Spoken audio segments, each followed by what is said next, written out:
네, 이제 또 오늘 이제 또 하나님의 말씀을 보는 시간을 가지겠습니다. 지금 이제 그 사순절 특별 설교로 해서 좀 주제가 성막과 하나님 나라라는 그런 이제 주제가 계속 나가고 있는데요. 오늘 네 번째로 나가고 있습니다. 그래서 이제 본문이 이제 세 가지가 나왔는데요. 고린도전서 3장 16절, 누가복음 17장 20절, 21절, 또 잠언서 26장 25절이 되겠습니다. 고린도전서 3장 16절부터 우리가 한 절씩이니까 이제 보시겠습니다. 너희가 하나님의 성전인 것과 하나님의 성령이 너희 안에 거하시는 것을 알지 못하느뇨. 아멘. 그랬습니다. 누가복음 또 이제 17장 20절, 21절이 되겠습니다. 누가복음 17장 20절, 21절. 자, 합독입니다. 바리새인들이 하나님 나라가 어느 때에 임하니까 묻기를 예수님께서 대답하여 가라사대 하나님의 나라는 볼 수 있게 임하는 것이 아니요 또 여기 있다 저기 있다 고도 못하리니 하나님의 나라는 너희 안에 있느니라. 아멘. 그랬습니다. 또 한 장 더 보시죠. 잠언서 26장 25절이 되겠습니다. 잠언 26장 25절이요.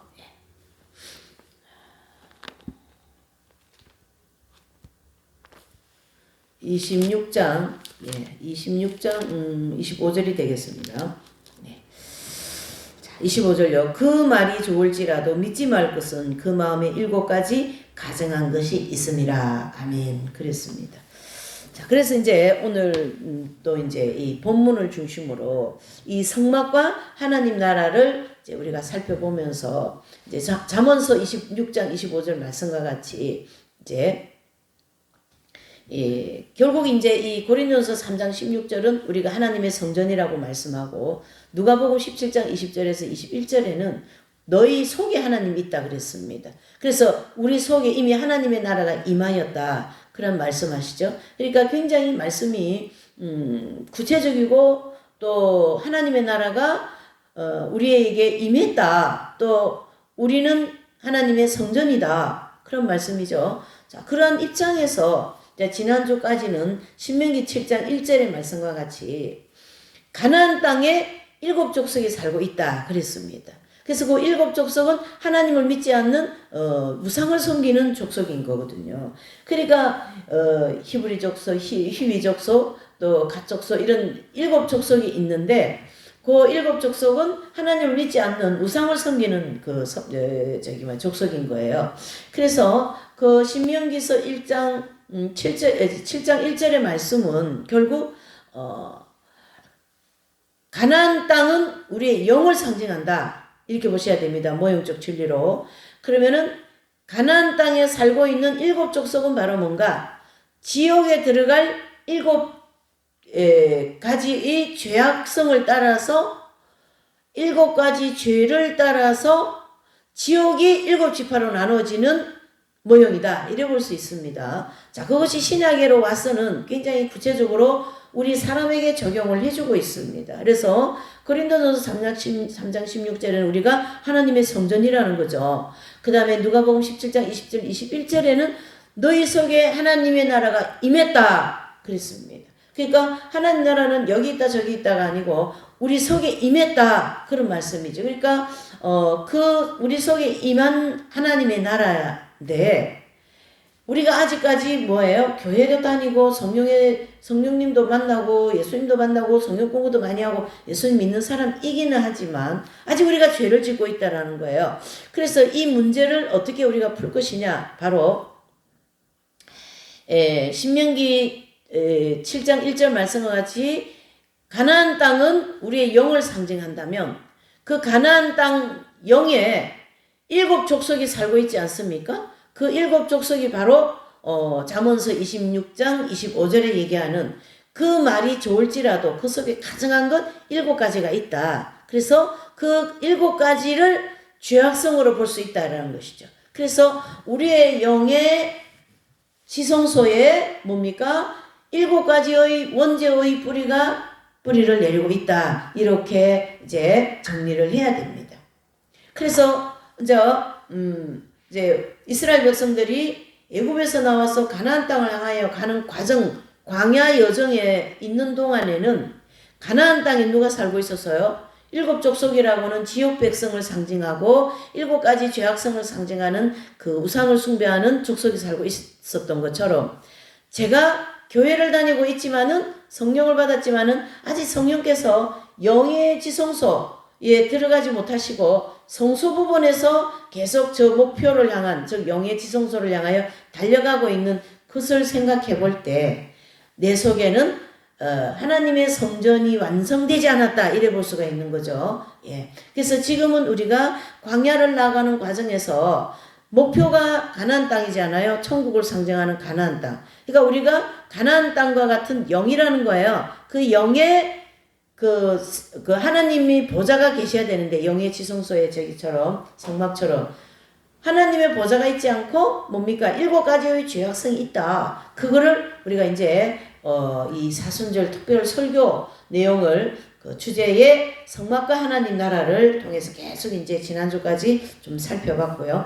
이제 그래서 그게 이어서 우리의 그 하나님 나라와 같은 우리의 영, 그 다음에 우리가 성전인 것 같은 우리의 영의 그 잠언서 26, 25절 말씀과 같이 우리의 영에 일곱 가지의 하나님이 미워하시는 일곱 가지의 죄성이 있다. 그 얘기를 하고 있는 것이죠. 그래서 오늘 여기 주제도 보면 하나님 나라와 성막과 하나님 나라를 해서 그 밑에 소제목이 가나안 땅의 일곱 족속 이렇게 얘기했습니다. 그래서 그 일곱 족속이 바로 실제 우리에게는 일곱 가지의 죄악성이 우리의 영에 뿌리를 내리고 있다라는 사실을 알게 되었고 그 뿌리 일곱 가지의 뿌리에 대하여서 이제 하나하나 살펴보는 오늘은 시간을 가지겠습니다. 그래서 이제 죄성이라고 그러기도 하고요. 죄악성이라고도 합니다. 왜 그러냐면 죄성, 즉 이 죄는 악한 성질이라는 것이죠. 그래서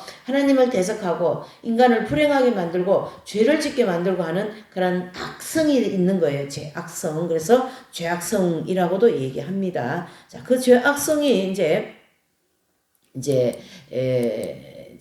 잠언서 26장 25절 말씀과 같이 일곱 가지로 이렇게 구성되어 있다 이렇게 볼 수가 있는 겁니다. 예, 그래서 육성은 옛사람, 겉사람, 자기 자. 이거는 이제 정욕을 가르치게 하는 거죠. 그 정욕을 중심에 있는 죄가 바로 일곱 가지의 죄악성이다. 그래서 교만한 죄, 포악한 죄, 음란한 죄, 아집적인 죄, 질투하는 죄, 태만한 죄, 거짓말하는 죄. 이렇게 해서 일곱 가지로 나눌 수가 있는 거죠. 그래서 이제 이 일곱 가지의 죄악성을 하나하나 우리가 살펴보면서 이제 좀 얼마나 이 죄가 우리를 괴롭히고 정말 우리를 죄를 짓게 하고 실망하게 하고 불행하게 하는지를 이제 살펴보시겠습니다. 자, 일곱 가지의 이 죄악성에 따라서 거기에 맞는 동물이 하나씩 붙어요. 그래서 이제 교만한 죄를 상징하는 동물은 결국 공작새라고 할 수 있어요. 공작새. 공작새. 이 공작새는 새들 중에 가장 아름답게 만들어져 있고 굉장히 신비한 새입니다.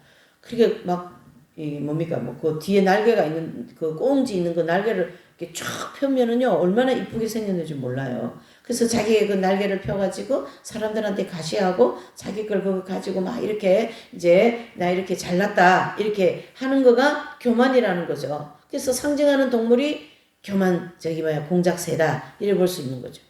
육안으로 볼 때는 공작새가 굉장히 아름답지만 이 공작새가 상징하는 거다라는 거 있어요. 새 자체가 뭐 그렇다는 건 아니고 아름다움을 많이 가지고 있기 때문에 그 아름다움을 사람들한테 많이 뽐낸다 이런 의미에서 공작새다 이렇게 얘기를 하고 있는데 이 교만한 죄는 그에 따라서 내가 가지고 있는 소유에 따라서 얼마나 교만한지 얼마나 교만한 죄를 많이 짓는지 이렇게 볼 수가 있습니다.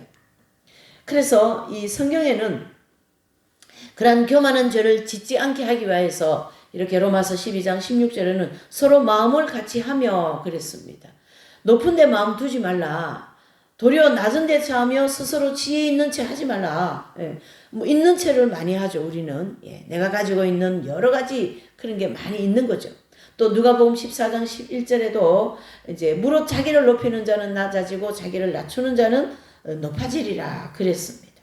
베드로전서 5장 5절에도 하나님이 교만한 자를 대적하시되 겸손한 자들에게 은혜를 주시느니라. 그러한 말씀들은 다 겸손하여라 그런 뜻입니다. 그래서 이 사람이 참 얼마나 이 간사한지 모릅니다. 신명기 8장 13절 14절에는요. 내 소유로 내 마음이 교만할까 하노라 이렇게 얘기합니다. 또 에스겔서 25장 28장 5절에 보면 지혜, 재물, 장수, 뭐 아름다움 이 모든 것은 다 교만해질 수 있는 조건들입니다. 그러니까 뭐 지혜도 충분하고 재물도 많고 막 건강하게 오래 살고 막 아름다움을 막 오래오래 유지하고 그러면은요 그 오래 유지하는 아름다움 때문에 엄청 교만해져 있어요. 장수하는 것 때문에 엄청 교만해져 있어요. 뭐 그럼 요즘에는 뭐 100살 시대라 해가지고 뭐 오래오래 사는 거를 많이 추구하는데 또 잘 먹고 건강하게 사니까 오래 사시는데요. 한 70년대, 80년대만 해도요, 70까지 살면 오래 사는 걸로 생각했어요. 7, 80이 뭐 엄청 이제 장수하는 걸로 이제 지금은 한 100살까지가 막 100살 넘은 어르신도 계시고 막 그렇지 않습니까? 네, 그렇다고 뭐 그분들이 100살 넘었다고 내가 뭐 교만 그거보다도 그 모든 걸 내가 가지고 있는 기준 하여서 내가 교만해지기가 쉽다 이런 뜻이죠.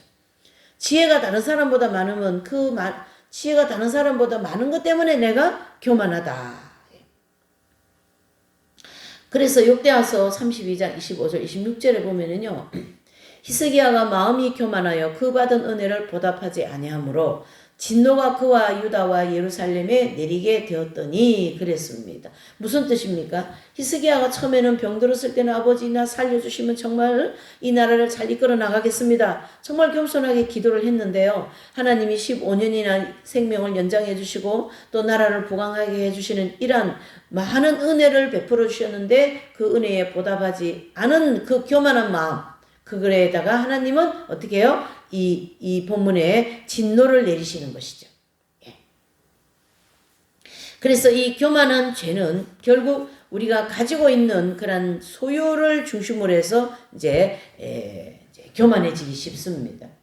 뭐 지금은 뭐 이런 어린아이들에게도까지 이 집에 뭐 아파트, 넓은 아파트, 작은 뭐 평수 넓은 아파트, 평수 작은 아파트 뭐 이런 계층에 따라서 뭐 우리는 50평 산다, 우리는 100평 산다 그러면서 내가 잘난 척 하는 거예요. 예? 그 공작새가 자기 아름다운 새 틀을 가지고 잘난 척 하는 것처럼 그건 다 교만한 죄다. 그것을 성경에서 말씀해주고 있는 것이죠.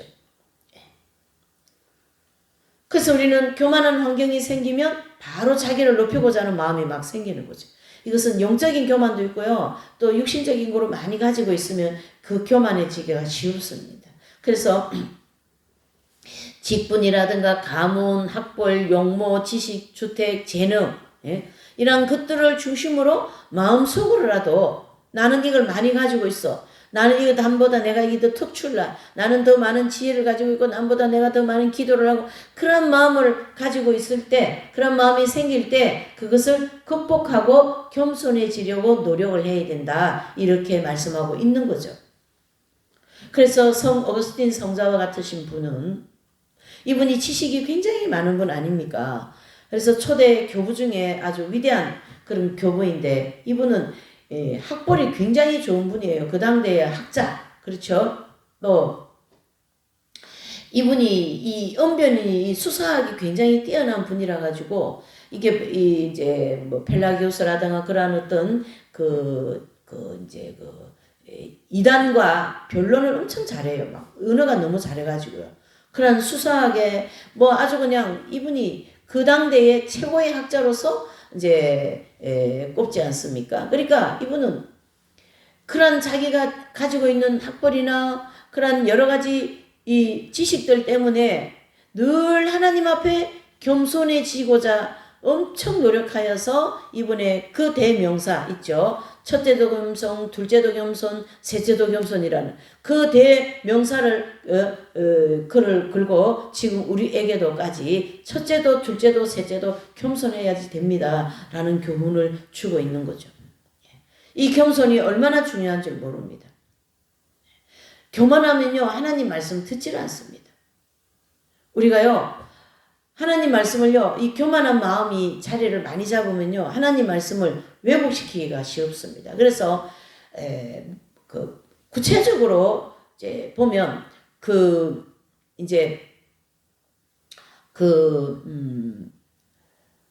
교주들 있지 않습니까? 가라지 교주 이렇게 얘기하죠. 이분들은요 이 하나님 말씀을 이제 딱 이렇게 자기 주제를 이제 맞게 딱 잡혔죠. 그러면 그 말씀이 틀린데도 내한테 맞으면 내 자신의 사상과 생각에 자기가 기도해서 맞는다 싶으면 다 틀렸다고 해도 그게 맞다고 열심히 밀고 나가는 그런 교만이 있다라는 거예요. 내가 기도해서 받은 거다고 내가 그랬다고 막 이렇게 되는 거예요. 마음이 이렇게 높아가지고 다른 사람의 말을 듣지를 않습니다. 얼마나 교만한지 모릅니다. 그래서 그거를 쫓아서 갔기 때문에 어떻게 해요? 교주가 되는 거예요. 내가 하나님이다 이렇게 나오지 않습니까? 그래서 이 교주의 특징은 교만입니다. 왜요? 그 길을 갔기 때문에 교만의 길을 갔기 때문에 그래서 로마서 12장 10절에는 존경하기를 서로 먼저 하라 그랬지 않습니까? 존경하기를. 그리고 이 교만한 죄는요 이 소유가 교만하고 짝입니다. 소유가 교만하고 사실은 큰 교회 운영하면은 큰 교회 나는 운영하는 목회 성공한 자라고 라우디게아 교회 목사님처럼 나는 뭐 부족한 게 없다 이렇게 나는 참 성공한 목회자다 이렇게 하지 않습니까? 왜? 많은 그 성도와 큰 교회를 운영하는 그러한 것으로 이제 이분이 이제 마음이 이렇게 높아져 있는 거예요. 그래서 자기보다 좀 못하는 그런 사람은 아주 그냥 뭐 시시하게 보이는 거죠. 아유 뭐 그것도 목회라고 하냐, 그것도 뭐 돈이라고 버냐, 뭐 이러면서 아주 그냥 남을 낮춰보는데 아주 그냥 길이 나 있는 그러한 죄가 교만입니다.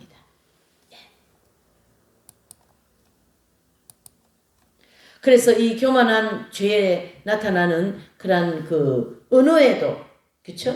목소리에도, 표정에도, 이런 행동에도 이 교만한 죄가 막 묻어나오는 그런 것이 있습니다. 언어 속에 얼마나 교만한 언어가 많은지 모릅니다. 네? 거기 보시면 이제 이까지 거, 그까지 거, 별것도 아닌 것들이 너나 똑바로 해. 잘났어, 정말. 잘난 척 하네. 저리 꺼져, 멍청하긴, 까불지마, 뭐 이따위 것들이 있어. 이런 단어들은 전부 다 교만이라고 하는 죄를 바탕이 되어서 나오는 언어 생활이거든요. 그러니까 교만한 언어다 이렇게 볼 수가 있는 거죠, 여러분. 그러니까 우리가 이런 단어를 다 바꿔야 돼요. 그까짓 거 그런 말 하면 안 되는 거예요. 그 상대편에게 그까짓 것도 못하냐 그렇게 하면 그 상대편은 전체가 10이라면 한 4개밖에 못한 거예요. 예를 들면 그럼 60을 못했잖아요. 그러면 한 90 정도, 80 정도 하는 사람은 4개밖에 못하는 사람을 향하여 야 그까짓 것도 못하냐 이렇게 되는 거예요. 나는 밥을 잘할 수가 있어. 나는 글을 잘 쓸 수가 있어. 그렇죠. 근데 어떤 사람은 글을 못 쓰는 사람이 많아요. 글씨 필체 말고 이 글 쓰는 재주 있죠. 근데 하나님이 주시는 재주 내지는 자기가 좋아서 하는 그런 일들이기 때문에 그거에 대한 별로 재주가 없고 하면 글을 못 쓸 수도 있는 거예요. 근데 글을 잘 쓰면 그까짓 것도 못해 이렇게 되는 거죠. 그까짓 거가 아니에요. 그 사람은 4개만 했어도 그 4개를 최선을 다해서 했다고 그 사람을 생각해줘야 된다. 이렇게 보셔야 된다라는 거죠. 그러니까 로마서 12장 10절 말씀같이 먼저 존경하기를 해라. 먼저 그 사람 4개 한 거에 대해서 존경해주라는 거예요. 존중해주라는 거예요. 4개 정도 하니라고 얼마나 애썼습니까? 고생하셨습니다. 내지는 수고하셨습니다. 뭘 해놓고 보면 내 마음에 들지 않는 거예요. 음식이라든가 이런 꽃꽂이라든가 교회 일도 그렇고 사회에서도 그렇고 그렇지 않습니까? 그러면은 그게 내 마음에 들지 않는다고 그까짓 것도 못하냐? 아유, 별거 아닌데 뭐. 그러는 거예요. 나는 9개, 8개 하는 사람이기 때문에 4개, 3개 하는 사람에게는 그 사람은 별거 아닌 것처럼 보여도 나는 8개 하니까 3, 4개 할 줄 아는 사람은 그 3, 4개가 최선을 다해서 한 거기 때문에 존중해줘야 된다. 그러니까 뭐 그것도 못해. 별것도 아닌데 그렇게 단어를 쓰면 엄청난 교만한 죄를 짓는 언어를 쓰고 있다. 이래 보셔야 됩니다. 그 전체적으로 다 회개해야 되는 내용입니다. 아버지, 오늘 내가 아무개에게 그까지 것도 못해 이렇게 말했습니다. 마음으로라도 그런 마음을 품었습니다. 아유, 저게 뭔데 저렇게 할 줄 몰라 이런 마음도 품었습니다. 그러면서 뭡니까? 회개해야 된다라는 것을 오늘 이 교만한 죄에 대해서 우리에 가르쳐주고 있죠. 그래서 이 단어는 전부 다 에베소서 4장 29절의 말씀과 같이 물론 더러운 말이라는 거예요. 그까짓 것도 못해, 이것도 못하냐, 그게 뭐냐, 대수냐, 저리 꺼져, 잘난 척 하지 마, 하네, 그따위 것들이 뭐냐, 이런 단어는 전부 다 더러운 말이라고 이제 성경에는 말씀해주고 있습니다. 그래서 그 더러운 말은 입 밖에 내지도 말고 오직 이 말을 갖다가 덕을 세우는데 선한 말을 하여서 듣는 자들에게 은혜를 끼쳐라. 이렇게 얘기하고 있습니다. 아유, 그까지 것도 못해. 그 반대말은 뭡니까? 그거 하시느라고 애썼습니다. 너무 잘하셨어요. 이렇게 말을 덕이 되고 또 사람들이 듣는데 은혜가 되는 말을 하라. 이런 뜻입니다. 사람이요. 우리는요, 다 죄를 가지고 태어났기 때문에 원죄 있지 않습니까? 교회를 다녀도 서도에 얘기한 것처럼 아직 원죄를 가지고 있어요. 원죄를 가지고 있지 않는다면 이렇게 교회에서 죄를 많이 지을 수가 없습니다. 목회자가 그렇게 막 너무 몸서리 날 정도 그런 욕을 할 수가 없습니다. 아직까지 아무리 목회자라고 해도 아무리 그 사람이 훌륭한 교회를 헌금도 많이 하고 짊어지고 간다 해도 속에 아직까지 광야의 연단 과정이 마치지 않았기 때문에 그 속에 뭐가 있습니까? 죄가 있다. 바로 원죄가 있기 때문에 원죄를 중심으로 기회가 주어지기만 하면 죄를 짓더라. 그러한 말씀이 되는 거죠.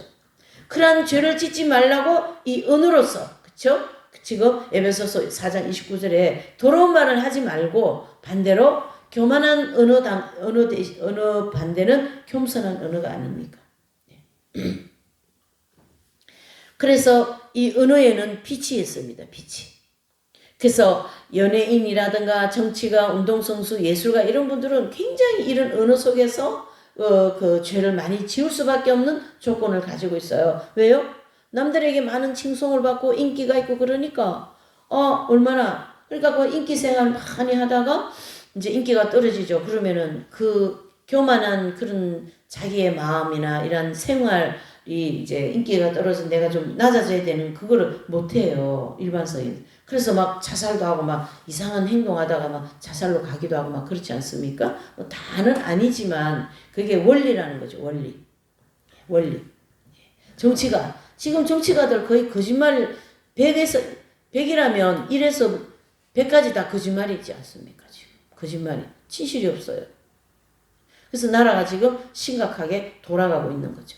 운동선수, 예술가 그런 사람들은 자기를 이렇게 많이 사람들한테 인정받는 그런 것이 많았기 때문에 이 교만이라는 죄가 많이 발달되어 있다. 그래서 특별히 조심해야 된다. 이렇게 볼 수가 있는 거죠.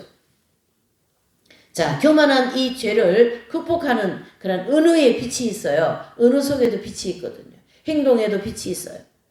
어깨에 힘을 이렇게 딱 주고 막 이렇게 가는 거 하고 어깨를 다소다해서 다소곳이 이렇게 잘 가는 그런 그 행동 또 언어 표정 그런 게 있겠죠. 그래서 은혜의 빛은 자신을 높이거나 자랑하는 말을 조심해야 됩니다. 또 남에 대해 항상 좋은 점만을 말씀을 많이 해야 돼요. 그리고 항상 나이가 어린 분들을 향하여서도 존댓말을 사용하려고 노력을 해야 됩니다. 자기 윗사람에게는 당연하게 그 존댓말을 해야죠. 윗사람한테까지 반말하면 그 사람은 좀 심각한 인격이라고 봐야 되겠죠.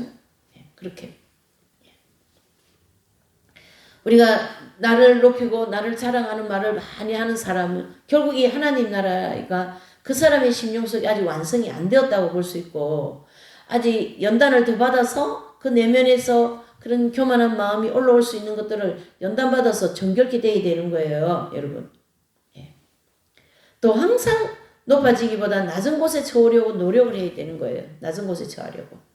또 우리가 상대편하고 대화할 때 내가 그랬다니까요. 내가 했어요. 그런 단어보다도 저는 제가 그걸 좀 했습니다. 또 제가 할 수 있으면 제가 해볼게요. 예. 저 같은 사람이 할 수 있을까요? 자기를 낮추는 언어를 많이 사용하는 인격으로 자꾸 이렇게 발달을 해야 됩니다, 여러분. 제가 그거 할 수 있어요. 내가 할게요.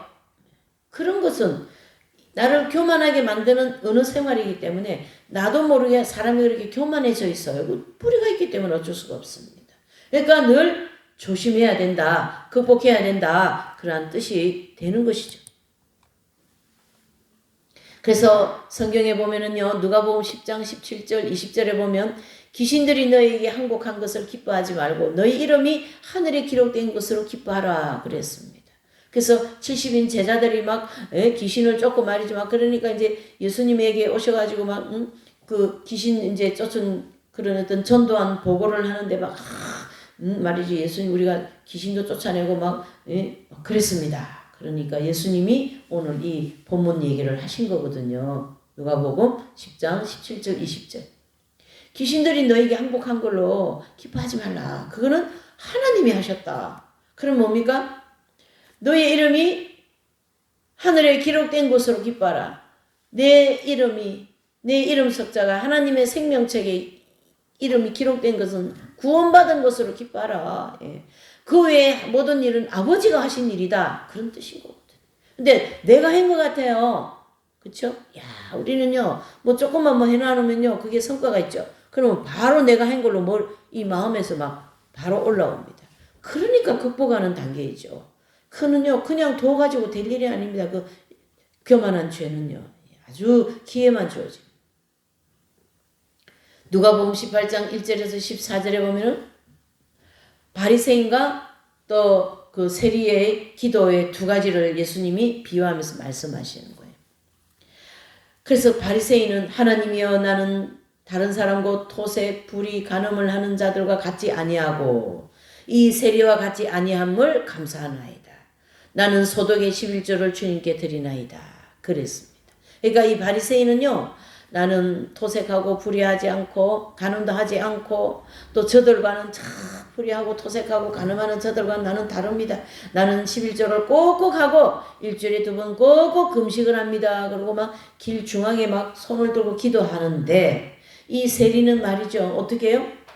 저기 구석에 저기 앉아가지고 아버지 나를 불쌍히 여겨주십시오. 그렇게 기도하는 두 부류의 사람의 기도를 주님이 비유하면서 세리의 기도를 받으신 것을 말씀하고 있습니다.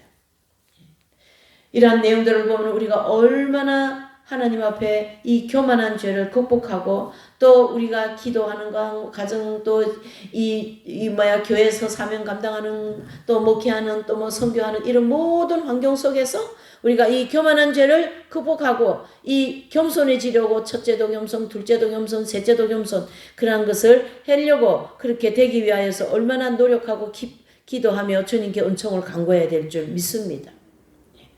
이것은 그냥 두면은 교만이 나를 휙 덮어버려요.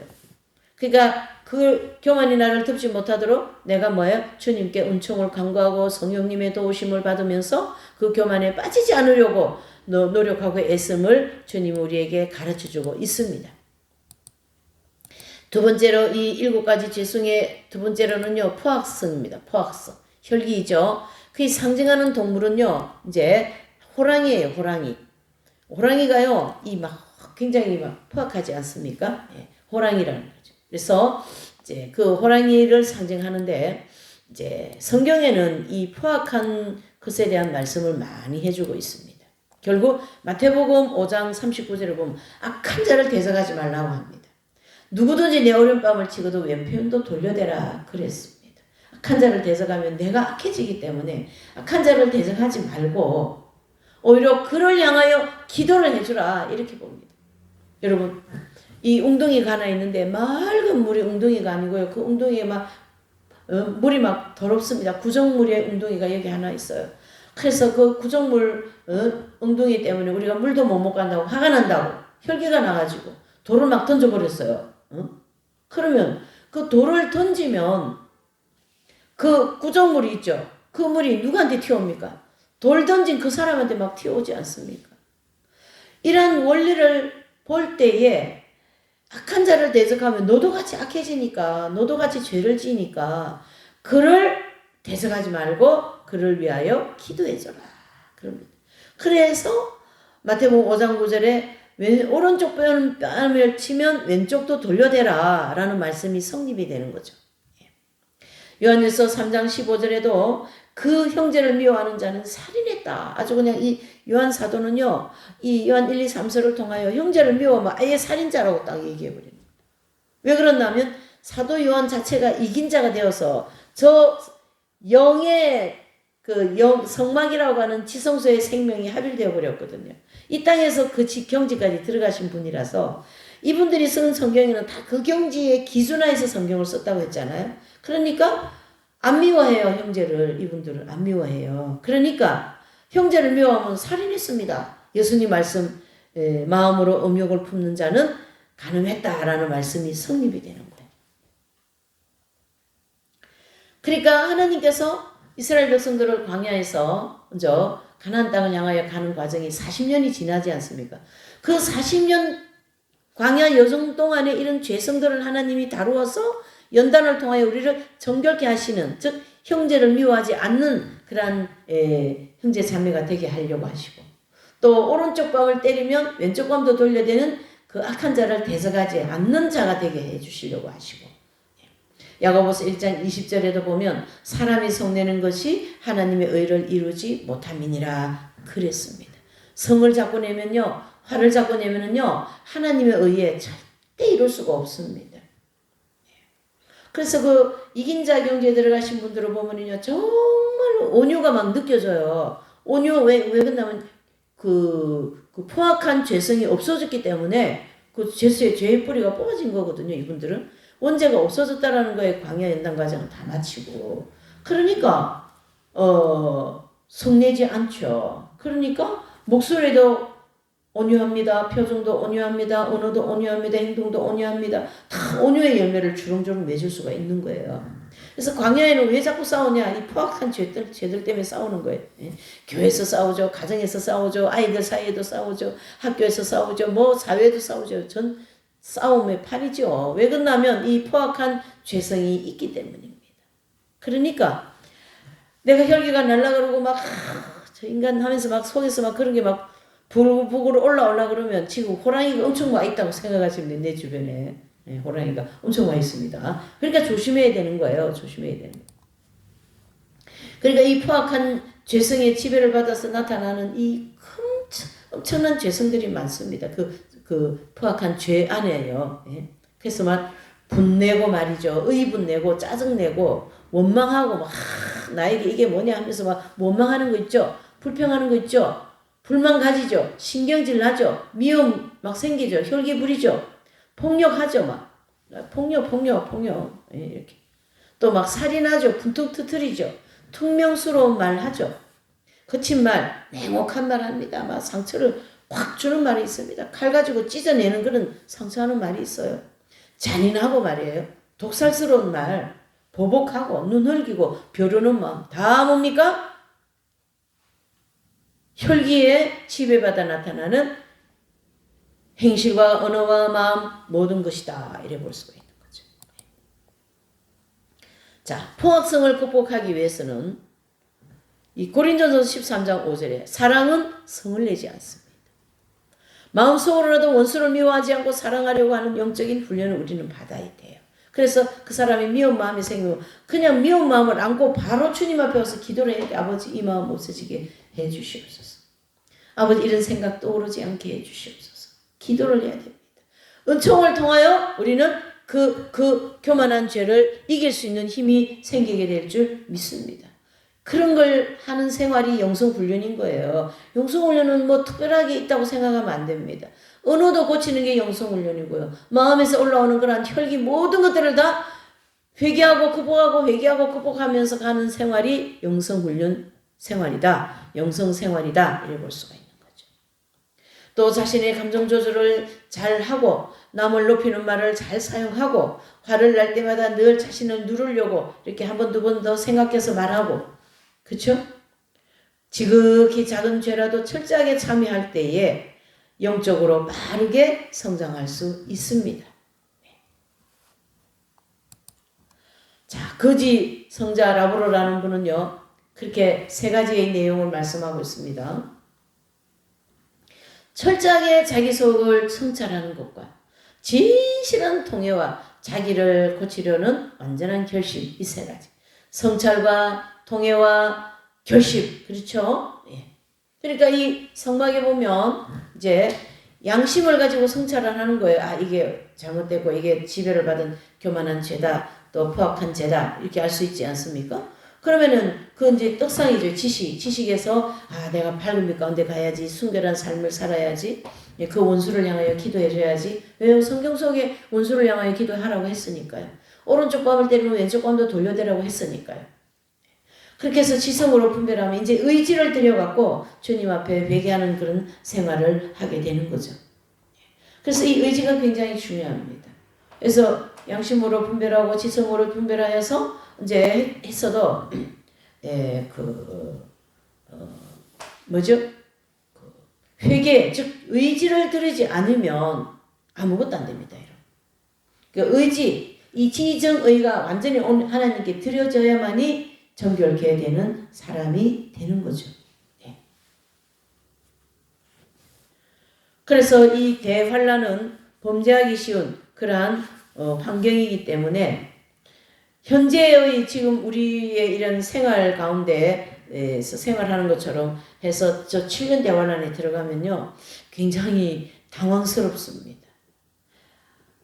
그 계시록 9장에서 나오는 그 뭐 악령들, 황충들이 다 이 땅에 올라와서 사람들의 악한 마음에 붙어갖고 엄청 죄짓게 만드는데요. 내 마음에 미운 마음을 품고 있고 시기 질투하고 교만한 마음을 품고 있으면 그 죄를 더 짓게 하는 그러한 악한 영들의 역사가 있기 때문에 우리는 어떻게 합니까? 이 환란에 들어가기 전에 열심히 매개생활 훈련을 잘 하여서 그렇게 영성생활을 튼튼하게 무장해서 결국은 이제 이 포악한 죄를 와서 이기는 그러한 생활을 해야 된다. 그런 뜻이 됩니다. 자, 이 포악한 죄는 성경에도 참 많이 기록해주고 있습니다. 그래서 창세기 4장 3절에서 8절에 보면 가인의 제물을 받지 않으시고 아벨의 제물을 받으시는 그 내용이 나오죠. 그래서 가인은 곡식을 농사했고 아벨은 짐승을 잡아서 지금으로 하면 사냥을 해서 뭐 이렇게 이제 먹고 사는 것 같아요. 근데 하나님의 입장에서는 곡식보다 짐승 피가 필요한 거예요. 왜요? 속죄 제사를 드려야 되는 상징을 하기 때문에. 그래서 아벨이 가지고 온 제물, 짐승 잡아온 피를 이제 받지 않습니까? 그 하나님의 형편과 입장과 사정이 있는데 가인은 그냥 동생이 먼저 동생의 제물을 먼저 하나님이 받으신 것에 대해서 불만을 가지게 된 거거든요. 그래서 이제 그것을 그 불만을 가지는 것을 계속 발전해서 불만이 포악이잖아요. 결국은 그 포악의 대명사라고 하는 그 동생을 살인해 버리는 거예요. 그렇게 조그마한 불씨의 그 포악한 죄가 큰 집체를 채우는 그런 큰 불이 난 거예요. 불이 난 거. 그래서 이 가인은 질투와 혈기를 중심으로 이제 죄를 짓고 마는 거죠. 그래서 성경에 기록하지 않습니다. 자, 사무엘상 25장 다윗이 포악성에 지배받아 살인죄를 범할 뻔했던 사건입니다. 그래서 아비가일의 남편이 아주 비둔한 사람이었거든요. 그 비둔한 사람이라 다윗이 보낸 사람들을 그냥 돌려보내지 않습니까? 다윗이 전쟁을 해가지고 궁핍 빼서 저기 그 아비가일 집에 가서 좀 먹을 거 좀 얻어와라. 그 집이 부자였나 봐요. 근데 세상에 그 아비가일 남편이 이 다윗이 누구냐 그러면서 막 분별이 없죠. 비둔하다는 건 분별력이 없다라는 거잖아요. 그러니까 그에게 막 그냥 가라고 이러면서 쪽박을 깨버린 거예요. 밥도 안 주고. 그걸 이제 다윗이 듣고서리 그냥 좋다. 내가 그 집에 있는 모든 남자를 다 죽이리라. 그리고 칼을 차고 그 400명이나 되는 부하를 거느리고 막 달려오는 과정에서 아비게일이 가서 떡과 포도주와 물을 한 포대씩 가지고 가서 이제 다윗을 달래주죠. 예주왕이여, 우리 남편이 비둔하여 그러니 용서해 주시고 이걸 가져가셔서 식사를 하시라고 이렇게 된 거예요. 그래서 그 아비가일의 지혜로움 때문에 그 다윗이 큰 죄를 지을 뻔한 것들을 막아주지 않습니까? 그러니까 이 혈기는요 굉장히 막 이렇게 무슨 뭐 이렇게 로켓같이 쫙 나가는 게 혈기이거든요. 교만은요 속에서 승글승글 능글능글하게 나가는 거라면 이 혈기는 겉으로 막 말로 팍 나가고 말이에요. 행동으로 나가고 막 부셔버리고 그걸 뒤집어 던져버리고 막 그러지 않습니까? 네. 또 사무엘상 25장에 보면 다윗이 포악성의 지배를 받아 살인할 뻔한 그 사건이죠. 그 아비가일 사건. 또 누가복음 9장 51절 56절에 보면 예루살렘으로 향하여 나가시던 예수님께서 사마리아 통과하지 못하게 통과 못하게 하면서 극심하게 회방한 사건이 이제 기록되어 있는데요. 이제 그 예수님과 제자들이 사마리아 땅을 지나가는데 사마리아 사람들이 우리 땅 오지 말라. 그 예루살렘과 사마리아는 상극이잖아요. 그러니까 이제 옆에 있는 베드로 이런 제자들이 감히 우리 선생님한테 뭐냐 그러면서 막 혈기가 나온 거죠. 그때 예수님이 오히려 그 사마리아 사람을 꾸짖은 게 아니라 그 제자들을 꾸짖는데 이제 그렇게 하지 말라.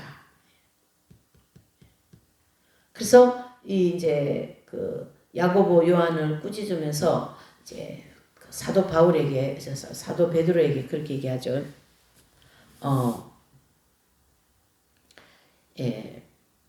혈기를 내는 것이 하나님 나라의 의를 이루지 못한다.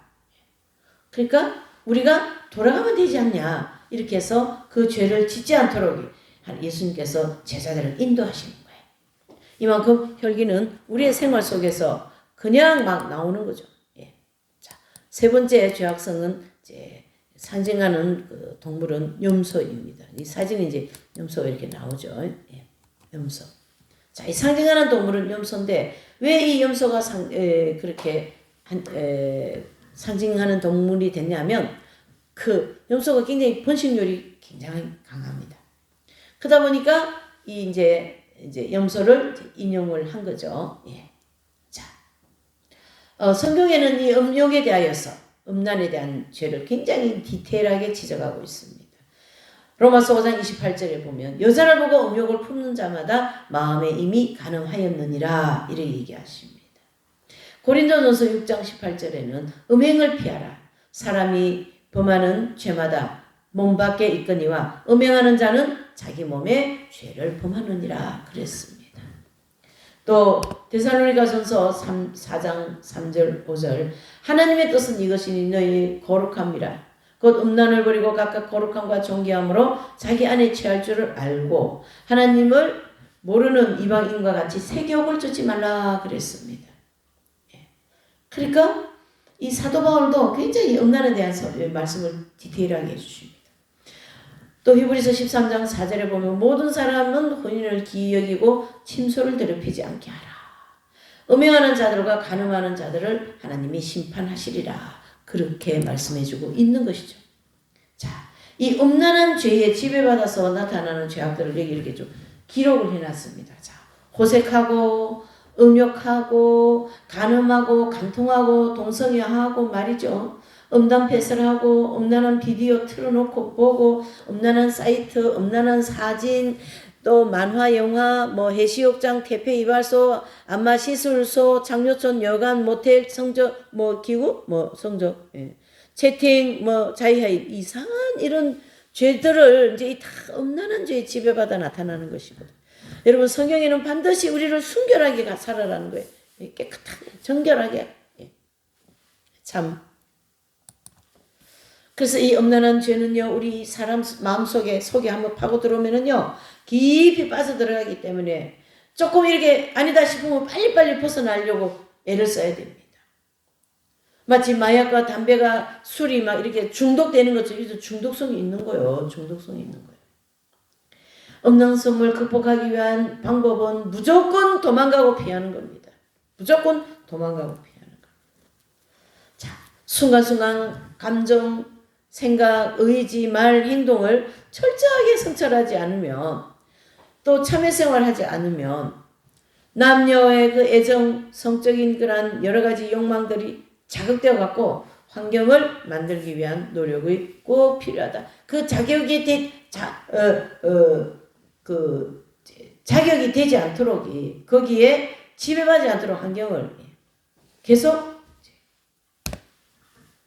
그래서 창세기 39장 1절에서 18절에 보면은 보디발의 아내의 그 유혹을 물리친 이제 요셉을 볼 수가 있지 않습니까? 참 그래서 이제 아브라함부터 아브라함, 이삭, 야곱, 요셉 다 이긴 자로서 볼 수가 있습니다. 이러한 사건들은 분석해 볼 때 음란한 마음이 처음 나타날 때 물리치지 못하면 점점 깊고 강하게 되어 나중에는 큰 죄악의 불행의 씨앗이 우리에게 주어진다 이런 뜻이에요. 그러니까 우리가 결국에는 뭘까요? 이 음란한 죄는 초판에 이렇게 해야 돼요. 이렇게 공산당을 초판에 물리치는 것처럼 이 음란한 죄는 초판에 물리쳐 버려야 됩니다. 다른 죄성하고 조금 다릅니다. 이거는. 한번 들어오면 얘는 잘 안 나가려고 그래요. 무서워요 정말. 무섭다 생각을 해야 됩니다. 근데 방심하고 있으면 안 된다 이런 뜻입니다. 자, 이제 이 아집성이라는 죄는요, 상징하는 동물이 돼지입니다. 돼지. 이 돼지는요, 나만 먹으면 돼. 남이 먹다가 말든 나만 많이 먹고 배불러 버리면 됩니다. 아주 그냥 얼마나 집요한지. 그 아집적인 죄. 아집적인 죄는요, 굉장히 큰 죄를 짓는데 지름길입니다. 그래서 내가 내 뜻대로 안 되면은 혈기가 나가거든요. 내 뜻대로 가려고 하는 마음 자체는 교만인 거거든요. 그래서 이 상징하는 동물이 돼지다. 자, 성경에서 말씀하시는 교훈은 고린도전서 13장 5절. 사랑은 자기의 유익을 붙이 아니하며 그렇게 얘기하십니다. 누가복음 19장 20절. 내 소유를 팔아 가난한 자들에게 나눠주고.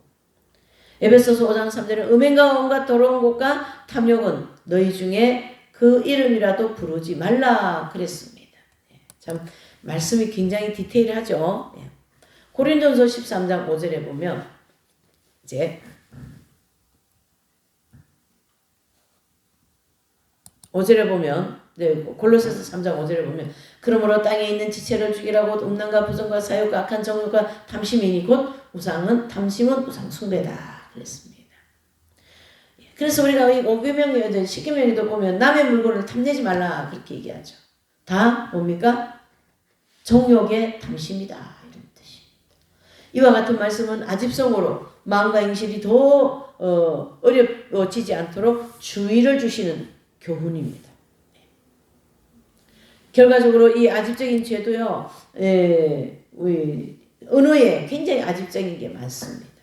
이욕주의, 이기주의, 이욕주의, 자기중심주의, 또 고집, 억지, 탐욕, 도덕질, 자기주장 강요하고 말이죠. 이렇다니까 내 주장이 막 이렇게 논리를 펼쳐가면서 관철을 시켜야 되는 거예요. 그것은 다 선한 명분을 내세워서 내 뜻을 지켜나가고자 하는 그러한 이제 아주 악습 중에 악습, 나쁜 행실 중에 나쁜 행실이죠. 그래서 하나님의 영광을 위하여 자기 정욕을 만족하고자 하는 마음과 행실은 철저하게 버리고 훈련을 행하여만 영적으로 빠르게 성장할 수 있다. 이렇게 볼 수가 있습니다. 자, 아집적인 죄를 극복하기 위해서는 자기 정욕이 만족스럽게 되지 못하도록 큰 손해를 불지라도 오직 십자가를 붙잡고 자기를 부인하고 하나님 앞에 뜻에 순종해야 된다. 그렇게 말씀하고 있는 거거든요. 그래서 이 자기 소유라는 의식을 내려놓기에 청지기 정신, 남을 배려하는 관용 이렇게 볼 수가 있는데요. 이 청지기 정신은 뭐냐면 주인에게 내가 이 집의 모든 내용을 관리할 수 있도록 이 직위를 받았어요. 직분을 받았어요. 그러니까 우리는 하나님께 직분받은 사람들이지 뭐 내게 아니라는 거예요. 그렇죠? 그래서 로마서 13장 14절에 보면 정욕을 위하여 육신의 일을 도모하지 말라. 베드로전서 2장 11절 영혼을 거스러 싸우는 육체의 정욕을 제어하라. 그래서 육체의 정욕을 제어하라.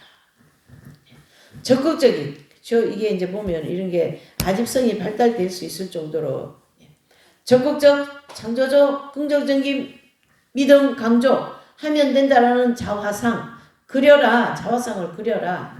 11조를 많이 내어라. 너는 최고 설교자다. 너는 무엇이든지 할 수 있다. 아집성에 지배받아 나타나는 이 시움으로 이 제약성들이 아집성에 나타나서 지배받아서 죄지기 쉬우기 때문에 조심해야 된다. 이런 뜻이죠. 후 3년 반 환란 때는 적그리스도와 거짓 선지자들을 예비하신 목적을 성도들로 하여금 박해, 고난, 연단받고 아집적으로 붙들고 있는 것들을 어떻게든지 하나님은 내려놓게 만드는 거거든요. 다 놓고 가지 않습니까? 우리가 죽을 때. 그런 원리를 볼 때. 자, 천연왕국이나 영혼천국에 들어가기 위한 그 모든 것은 손에 먼지도 하나 이 땅에 있는 것이 없어져야만이 천국에 들어갈 수 있다. 이래 볼 수가 있습니다. 그래서 창세기 15장 17장에 보면 아브라함에게 이삭을 제물로 바치면 시험은 아집적으로 붙잡고 있는가 이렇게 시험하고 있어요. 이삭을 아집적으로 붙잡고 있는가를 하나님이 시험하셔서 보니까 아주 그냥 탁 주님께 이제 헌신을 하는 그런 장면이 나오지 않습니까? 요한복음 12장 1절에서 8절에도 보면 마리아가 지극히 비싼 나드 향유를 예수님의 발에 붓고 머리털로 씻어 드리자 그것을 본 가룟 유다는 막 마리아를 이렇게 책망하죠. 그래서 이 아집적인 죄는 물욕 속에 있는 아집적인 죄입니다. 그러니까 주님께서 마르다와 마리아에게 그러죠. 그래서 마르다가 막 뭐 일을 하는데 막 언니는 예수님 앞에서 말씀만 듣고 있으니까 그게 이제 나름대로 분통이 터진 거예요. 그러니까 혈기가 난 거죠. 그러니까 집착하게 되는 거죠. 저 언니도 빨리 여기 와서 일해야 된다는 그 집착이 있는 거죠. 내가 욕망이 강력하게 움직일 때 내가 더 많이 이 예수님께 그러니까 이런 게 있어요. 잘 섬기기 위해서 하는 일이 있는데 그게 넘치는 수위가 넘치는 때가 있어요. 그럴 때는 딱 절제를 해야 됩니다. 맡기는 마음을 가져야 됩니다. 그래서 이제 300데나리온이나 되는 향유를 팔아가지고 가난한 자들에게 주면 좋은데 어찌 그걸 흡입하느냐 이렇게 얘기된 거죠. 그러나 예수님은 저 가룟 유다의 중심을 알고 계시지 않아요. 저 또 도둑질 해가지고 남의 거 가져가서 도둑질 해가지고 이제 지가 가지려고 한다 이런 마음 예수님 이미 알고 계시는 거거든요. 그러니까 그에게 결국 하나님은 이제 기회를 주지 않는 거죠. 이 가인과 아벨, 가인과 가룟 유다 같은 계열이에요. 혈기, 아집인 거. 그 다음에 성도들은 이제 어떻게 해야 되나? 사람은 자기 유익을 구치 않는다 말씀이 있어요. 그러니까 뭐 특별히 갖다 주지 않아도 그를 향하여 끝까지 기다려주고 참아주는 그거가 사랑이다. 사랑이 없으면 절대 참아주고 기다려주지 못한다. 그러한 뜻이 되는 것이죠. 여러분 우리는 이 물욕을 아주 쉽게 보시는데 물욕 때문에 뭐가 달려와요? 포악성이 달려오지 않습니까? 포악성. 그러니까 물욕을 십자가에 못 박을 때 혈기를 들내는 거예요. 내 거를 찾고자 하면서 혈기가 엄청 나는 거죠. 그래서 오늘은 우리가 이 4가지의 죄성을 좀 살펴봤습니다. 그래서 우리 이제 이 사순절 시기가 이제 다 지나가는 지금 2주 남겨놓고 있는데요. 열심히 질투에 대해서 또 교만, 아집, 그런 아집적인 막 그런 죄들을 놓고 열심히 기도할 때에 하나님께서 우리에게 큰 은총을 내려주시게 될 줄 믿습니다. 기도하십니다. 하나님 아버지 감사합니다. 오늘도 귀한 말씀